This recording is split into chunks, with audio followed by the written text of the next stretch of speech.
Hi everyone, good afternoon and thank you for joining us today. My name's Amy and I'm the Communications Manager here at MorePay. In today's webinar, we're going to be discussing the Job Support Scheme. Before we begin, there's just a couple of things I'd like to cover. So first of all, we've got more than 750 people registered for the webinar, which is a bit of a MorePay webinar record, but we've muted everyone's microphones just to keep things manageable and to make sure we can't hear any background noise. We do obviously want to hear from you though, so in preparation for the live Q&A at the end of the session, just post your questions in the question box throughout the webinar and we will answer as many as we can at the end of the presentation. After the webinar, we will send you a link to the recording on YouTube. We will also share a copy of the slides with you as well. So don't worry if you can't take notes or if you need to leave the webinar early, I will send everything to you by the close of today. So what are we talking about today? Well, first of all, we're going to explain the details of the new scheme, what it is, how it works, what it looks like. We're going to talk about eligibility and reimbursement, so who can make use of the new scheme and what those government grants look like. And we're also going to talk about the payroll implications. We'll cover what we can of this. We're obviously awaiting further guidance from HMRC, so we'll cover what we can.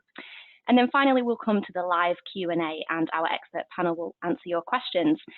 We'll answer what we can. As mentioned, HMRC is still to release some guidance, so we're not going to be able to answer everything because there's stuff that we don't know yet, but we will cover what we can.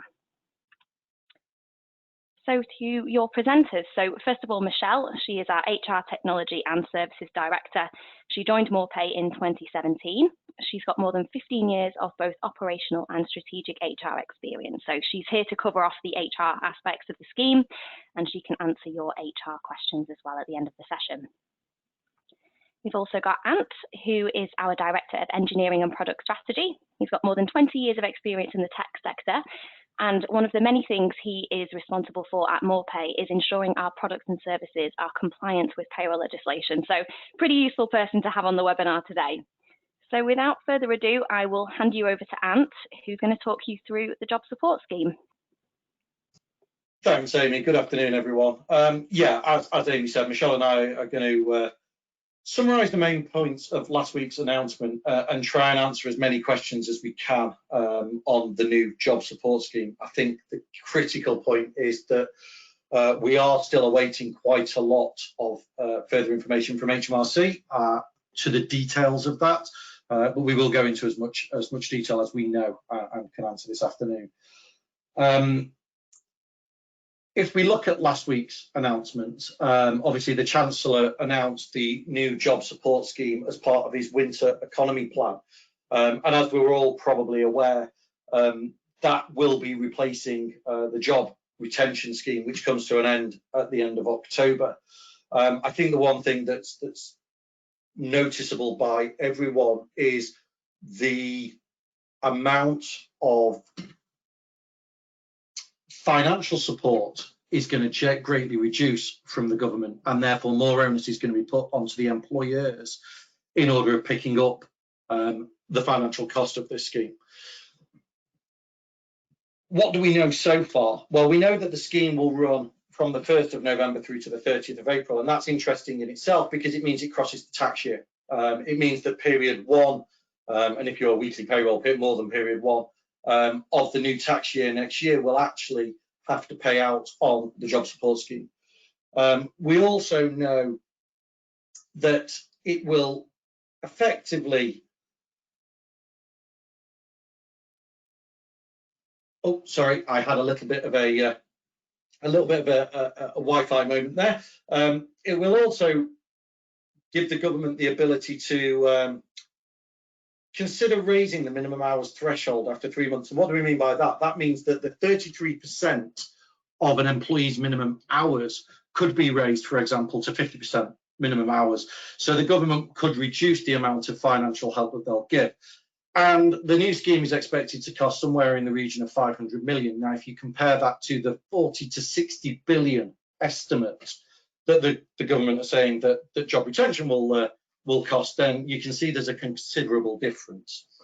If we look at the next slide, and how is this scheme going to work? Effectively, what they're saying is, as a minimum, an employee should get 77 or just over 77% of their normal pay. And that's going to be made up with effectively the employer picking up 55% of that bill and the government picking up 22%, and the employee accepting that they will not be paid that final 23%. And there's a number of things that you have to consider. You know, employers don't have to have used the job retention scheme in the past, so this is open to all employers with a UK bank account and certain criteria. The employer will work for any hours, and what that means is for any hours worked, although the minimum is set at 33%, if an employee is asked to work 50% of those hours, the employer will be responsible for 50% of those hours. And the not hours worked would be split, a third picked up by the government and a third picked up by the employer and a third effectively not paid at all. And that'll be capped at that 697.92 per month. And what they mean by that cap is if that 22% or a third that the government will pick up, the employee's pay comes out at 697, the government will only give you that back in the claim. There's two key points to this though. Is part of this is the employee cannot be on notice of redundancy or be put on notice of redundancy during a claim period, and that means that, you know, ultimately you have to keep the employers contracted and on the payroll during the time of the grant period. And it will also only be available to companies whose turnover is lower now than it was before experiencing difficulties in COVID-19. And the government state that large and small companies will be treated slightly differently. A large enterprise company will go through some sort of financial assessment to ensure that that's true. But a smaller company will not need to meet that financial assessment. However, what the government haven't told us is what is a large company, what is a medium company, and what is a small company. So that is in the detail that we will get through, hopefully, in the next few days. There are a number of HR actions that people have to think about, and I'll hand over to Michelle, who will go through some of those things that people need to start considering from an HR and contractual perspective. Thank you, Ant. As Ant has already said, we are still waiting details on this, but we are being as prepared as we can do in helping our customers and understanding ourselves what it means. And we're learning a lot from what happened with job retention and how that was treated, because we imagine a lot of the same sorts of rules will apply. So the new scheme is all about helping employers to keep employees in work but on reduced hours. And this is as opposed to making them redundant. And that's the key part that Ant said on the previous slide, that you cannot put them on notice of redundancy, or they cannot be in notice of redundancy whilst in any claim period. I think as the job retention scheme has come to an end, there's a lot of businesses who are now looking at how they can make this work longer term, and some are making the decision to restructure, reorg, and make redundancies. This is the government offering an alternative to that. But as you would imagine, there are certain things that you will need to do to make sure that you are covered in terms of the legal aspects. The employees must agree to these new short-time working arrangements with their staff, exactly as they had to before. But in a lot of instances, you are communicating and speaking to your staff as this is a way to save their jobs. So despite the fact that this is still a difficult situation, the alternative may be redundancy. And that is key, that you communicate and get your employees to agree. And in getting them to agree, you need to make the changes to their employment contracts. So that is making sure that the agreement and notification to the employee is in writing and that you've got a record of that, exactly as any of you who use the previous scheme will have done. And you must remember that this agreement can be made available to the HMRC on request as part of the reimbursement process, that you got your employees to understand, agree, and they were notified in writing of the changes.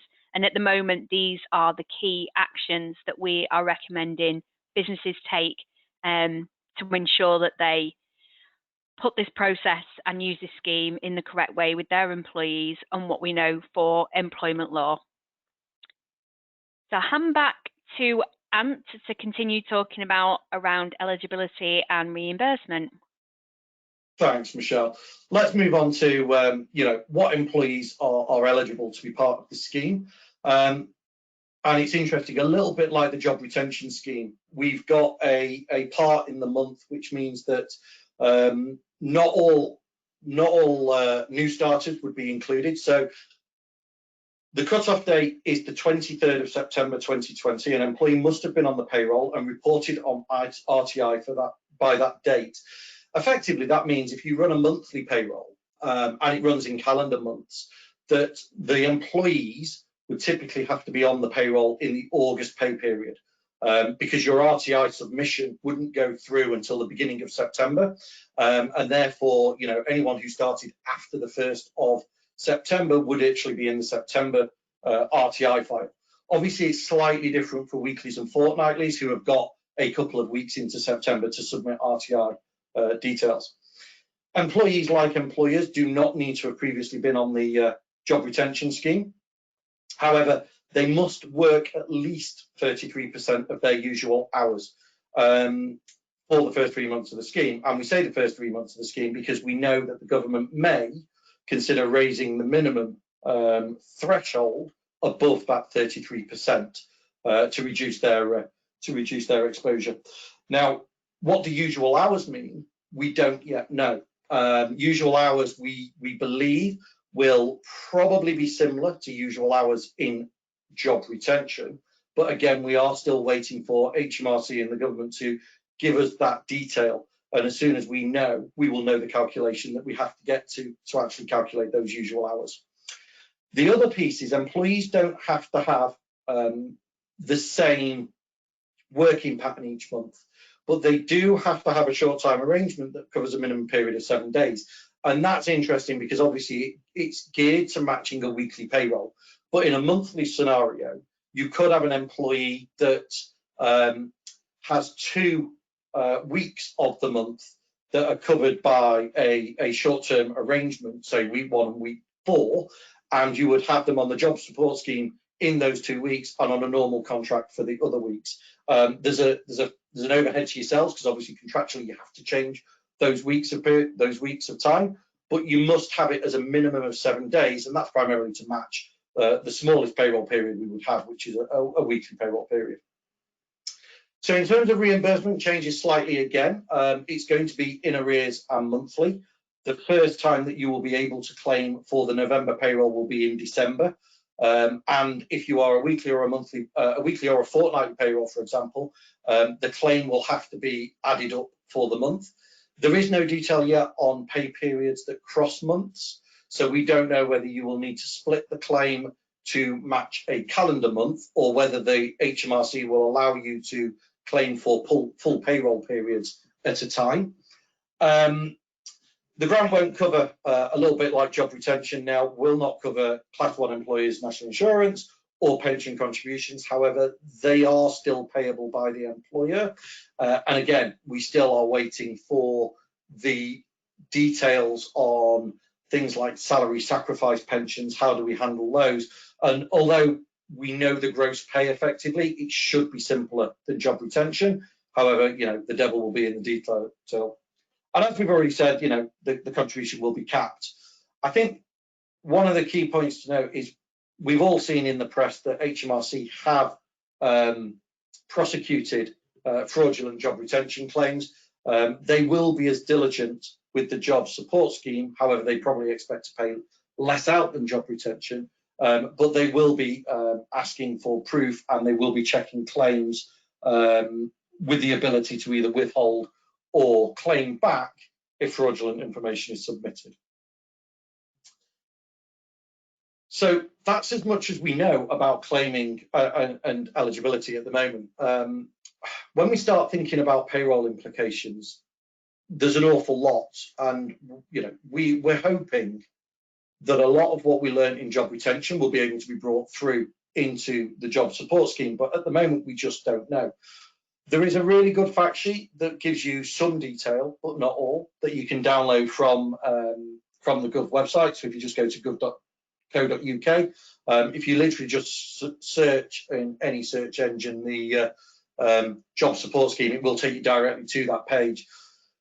There are a number of things. Usual wages are defined as following a similar methodology as the job retention scheme. Similar, not the same, is the piece that we note there. We are hoping it's going to be the same, that we can reuse code, but we don't know yet. Employees who've been previously furloughed, obviously it's not going to use their furlough pay. It's going to use their underlying pay to calculate what their normal pay would be. And again, employees can cycle on and off the scheme. For example, and this may become fairly prevalent around the festive period, that people are using the scheme through November, but in December, when there may be an increased requirement around certain industries, people will come off the scheme and then go back on the scheme in January. Of course, what is worth noting is that the scheme is also running alongside the job retention bonus. So although the government have reduced their funding through the job support scheme, there is also additional funding for those employees who stay on the payroll and contracts of employment. In terms of our thinking and the way that we're thinking around the payroll itself, the likelihood is the design will be similar to the design that we put around the flexible furlough, which is the second part of the job retention, in terms of actually allowing employers and users of the system to see all of their employees on a matrix with a calculated value against their normal hours and usual rate of pay, and then input their worked hours, and we will calculate the rest. I mean, that's our early thinking. We want to keep it as simple as possible. At the same time, only ensuring that you need to think about the hours that people are working rather than the actual calculations of wages. However, we still don't know that detail from HMRC, and some of the job retention complexities might make it more complicated than that. However, we'll know when we get that detail. We do, however, know, some of the examples that have been shared, and we can share an example of how the employee's pay might be made up in terms of how it would look to an employer. So on the screen now, we've done a really, really simple calculation. We've assumed that the employee will reduce their hours to 33%, or a third of their normal hours. And we've taken Imogen, who works 30 hours a week. And her hourly rate is £9.30, and normally, on a weekly basis, she would earn £279. So from the 1st of November, we ask her to reduce her hours to only 10 hours a week, which is the minimum we can reduce her hours to. That means that effectively we would pay her 10 hours at £9.30, which would give us £93. So the employer is responsible for that £93. Then we'll look at the additional 20 hours that she's now not working. We will split it into 3. And we will work out, the third of 20 hours that the government will pick up, which would equate to £62, and the third that the employer again will pick up, which is another £62. So the total pay that Imogen would get is £217 for the week, which is 93 plus 62 plus 62. However, the employer is responsible for £155 of that, and the government will pick up £62. And as we've said, it's slightly over 77% of their normal pay. Of course, as you ask the employee to do more normal hours, that component of funded pay will reduce because the employer is responsible for all normal contracted hours that the employee works through the period. So that's a really simple calculation. It basically means you're, as an employer, you are going to pay 55.6% as a minimum to the employees who are put on the scheme. However, that is less than the full pay that you would have to pay an employee who went through. So in terms of our payroll customers, there is a number of things to consider. We are watching like a hawk, like all payroll experts are doing, the latest announcements from HMRC. We're expecting them in the next couple of days. We are liaising with HMRC contacts that we have ourselves and other industry bodies, but they have been very, very quiet since they put the fact sheet up on the 24th of September. As soon as we know, we'll start ratifying the designs that we've got for our own software, but we'll also be coming back with further webinars which will give you more detail of the way that we'll design it, and also the detail that HMRC share with us. That's as much as we know at the moment, and I think, you know, we'll open it up to questions, but there are still a number of places where we're as much in the dark as all of our customers and all employers on this new scheme. Thank you, Anne, and thanks, Michelle. So we've had a number of questions through prior to the webinar that I promised people we would come to first. So we'll kick off with Amanda's question, which I think will be to Michelle. We have currently placed a number of employees at risk of redundancy. They have not yet been given notice of redundancy, and we have just held 2 meetings with 2 individuals. As part of our consideration, would these employees be eligible to be placed on the scheme as an alternative to redundancy? Yeah, I think that is something that you should consider. If you've got a redundancy programme on at the moment and you see that this is an alternative and you may be able to keep them in employment, that is definitely something you could consider. If they're not being served notice or kind of on notice of redundancy, this is a time to stand back and review. But as always, every single individual situation, you would need to get specialist HR advice. So if you're one of the more paid customers, ring the advice line or speak to your normal HR contact to find out how you are best doing this. But it is certainly an option, and this is why the scheme is there and why the government have put the scheme in place, to give companies alternatives to making big changes. Yeah. A question from Teresa. As with the furlough scheme, annual leave could be taken with the employer topping up to 100%. However, on the government fact sheet, it states the following. Employers must pay employees their contracted wages for hours worked and the government and employer contributions for hours not worked.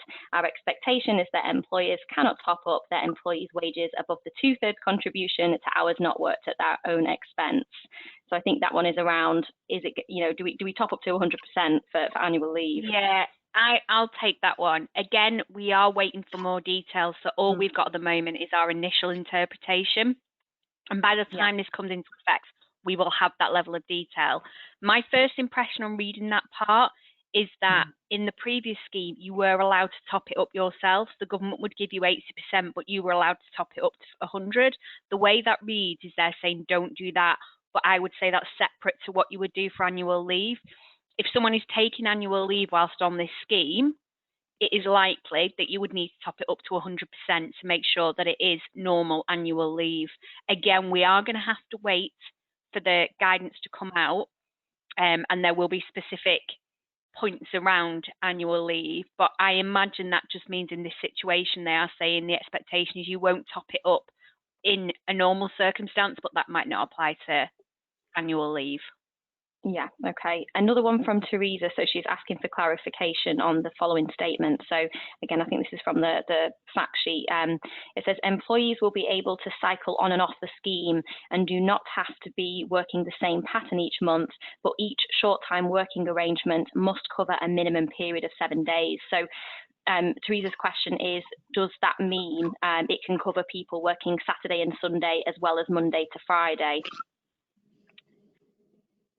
I would imagine it just means any 7-day period, whatever your normal working days are in that. This is to account for people who do work different shifts in different weeks and may work some hours more in 1 week than another. So if you take each week, and this will be kind of as a minimum, you would take a 1 week period and you could cycle them on and off in a 1 week period, say 1 week on, 1 week off. But it would cover weekend working as well. It's any working days in a 7-day period. And is there anything you want to add to that?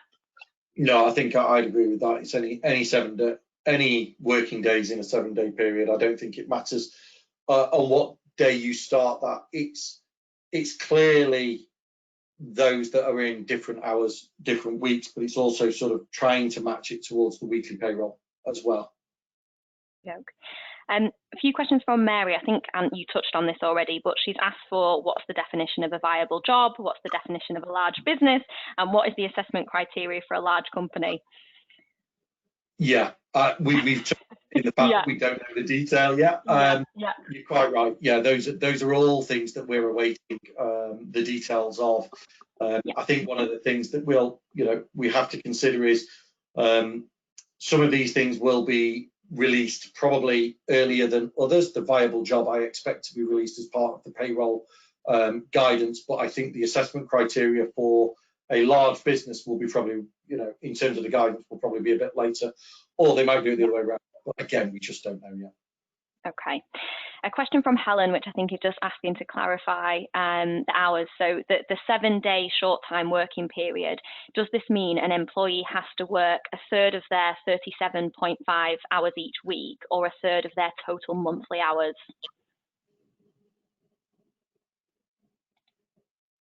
The devil is in the detail.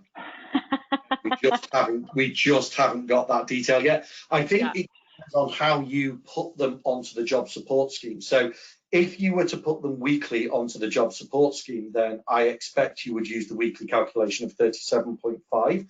However, if you put somebody for the whole month, and this is how we're thinking that the software will work, is even if you're a weekly, put them on the cycle for the whole month, and then we can calculate based on that monthly. But until we get those examples like we got for job retention, for those of you who remember the early days of job retention scheme, we got changes to the way that they were showing those examples consistently over a 2-3 week period. We're hoping that, by the delays we've seen so far for them not actually telling us, that they will give us all of these examples at the same time, so we can help you understand, as well as understand ourselves, exactly how we should interpret that. Yeah, and just looking through the questions, whilst I'm not the expert here, I can tell that a lot of these we are going to struggle to answer, just simply because we've not had the guidance yet. So one thing I'm going to do, we'll go through a few more and see if we can give a little bit of advice. But one thing I will do at the end of this webinar is point everyone to our Knowledge Centre on our website. It's a really useful tool that we update very, very regularly. So as soon as things are out in terms of the guidance from HMRC, our experts will be writing blogs. We will host a webinar, so keep your eye on it. As and when we have more information, it will be in the Knowledge Centre, and I will point you there when we close out this webinar. But yeah, a couple more questions. So people are asking if employees would qualify if they were on a temporary contract. I'm suspecting that we're going to need more detail to know about that one, unless I'm wrong. Yeah, I think what is a viable job, so temporary contracts, casual workers, as far as we can tell, they should be included, but we haven't got that detail. They just, it's all very loose at the moment in terms of what's on that fact sheet. Yeah, there's a few people asking as well, can the employer top up the pay to 100%? I think that comes back to Michelle's point. It reads at the moment as if not. But we will have that detail, I'm sure. Yeah. The words at the moment are quite loose. They've said it's expected that this will not be topped up. And I think the point with this scheme that maybe we need to remember is this is where, rather than the job retention scheme, this is a support scheme. So they are kind of aiming it at two different areas, and they're showing where companies are in financial difficulty because of the effect from COVID. So the expectation is that almost a company wouldn't be able to do that. And the reason they're using this scheme is because they don't have that extra money. And that's kind of the tone, the underlying tone I get from that fact sheet. But as Ant said, let's wait and see what that looks like. A question around from Joe, how much notice do I need to give employees to place them on the scheme? Have we got any idea of that based on JRS or other guidance? It was quite minimal notice with JRS. It was something that could be agreed quite quickly. It could be agreed one day and implemented the next day. I imagine that we will be able to do a similar thing as long as you follow what we talked about earlier in terms of communicating, gaining agreement and writing and making sure you've got it documented, that you could implement it quite quickly, that there isn't need for a notice period. Again, we will wait and see if there is something that's clarified, but if we were going by what's happened in the past, it can be done quite quickly. Yeah, okay. Jennifer has asked, is leave entitlement reduced if an employee's contracted hours are reduced? So if an employee works 33% of the time, do they only qualify for 33% of the leave for that period? Unsure about that one. Yeah. I would imagine they would be entitled to keep their leave as they did during job retention. It depends on whether the government insists that this is a contractual change in hours rather than part of a scheme which is helping them keep a higher percentage of wages regardless.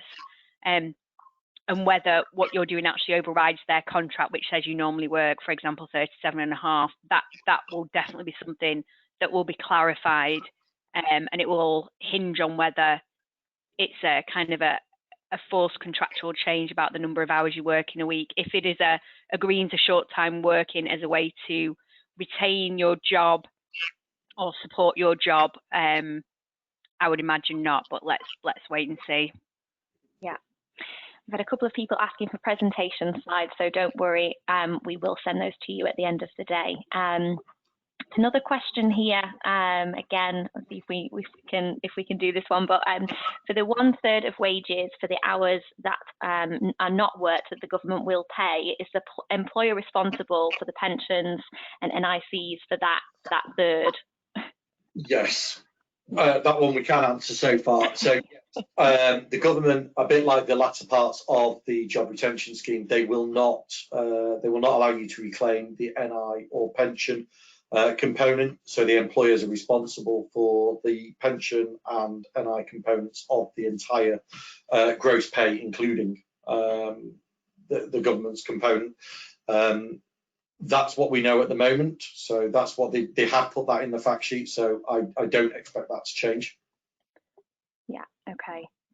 Quite a few more questions around topping up the pay like you could with furlough. I tell you what we'll do. So we've had some really, really good questions, and we obviously want to go back to you. So I think we will let these questions inform the content that we will release on the Knowledge Centre. So as and when we know the answers to things, we'll make sure that it's in there. In terms of the support from More Pay, I just wanted to share this slide as well. So I'm not going to read it out, but there's a number of things that we've been doing this year and will continue to do as a payroll and HR software and service provider. If there is anything that you would like some more information on, or you'd like some additional support, just drop that into the question box or email me directly and I can supply some more information. The Knowledge Centre that I mentioned is on the More Pay website. You can access it in the top menu bar. There is a ton of really useful resources in there. So there's a COVID-19 section where we've got guides, we've got blogs, we've got webinars. As mentioned by Anne, we will run another webinar. As soon as we've got more information from the HMRC, we will do something similar to what we've done today, and we can talk you through it. And hopefully at that point, when you've got lots of questions, we'll be in a much better position to answer those questions. So we hope you found today useful. A big thank you to Anne and Michelle for joining us and hosting the webinar and answering what they could question-wise. I will share the recording and of course a copy of the slides by close of play today. I promise I will get that done ASAP. And yeah, I hope you found it useful. Have a good day, everyone, and thank you.